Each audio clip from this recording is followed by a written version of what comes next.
அவர் தாழ்த்தப்பட்ட சமூகத்தை சார்ந்தவர். அதனால அவர் தாழ்த்தப்பட்டவர்களுக்காக குரல் கொடுத்தாரு. அதனால அவர் தாழ்த்தப்பட்ட சமூகத்தின் தலைவர் அப்படின்னு பல பேர் ஒரு தேசிய தலைவரை பார்த்து சாதி தலைவரா பார்த்துக்கிட்டு இருக்காங்க.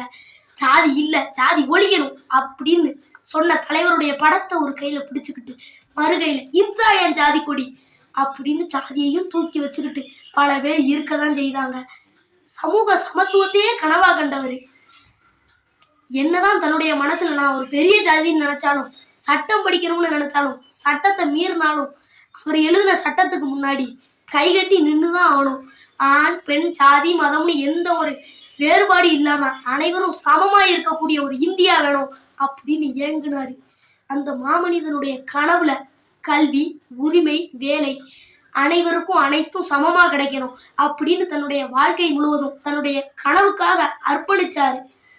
இதுக்காகவே இந்திய அரசியல் அமைப்புல சமத்துவம், சமூக நீதி, மக்களாட்சி இது அனைத்தையும் வலியுறுத்தினாரு. அந்த மாமனிதன் டாக்டர் அம்பேத்கர் ஐயா சொன்ன மாதிரி பிறக்குறது எல்லாரும் ஒன்னா பிறந்துட்டோம், சமமா தான் பிறந்தோம், வாழ்றது ஒன்னா வாழ்ந்துரும் ஐயா. நம்ம டாக்டர் அம்பேத்கர் ஐயா கண்ட கனவு நிஜமாயிருச்சான்னு கேட்டோம்னா இல்ல. அதை நிஜமாக்குறது நம்மளாலதான் முடியும். 3 விஷயம்: ஒற்றுமை, சகோதரத்துவம், கல்வி.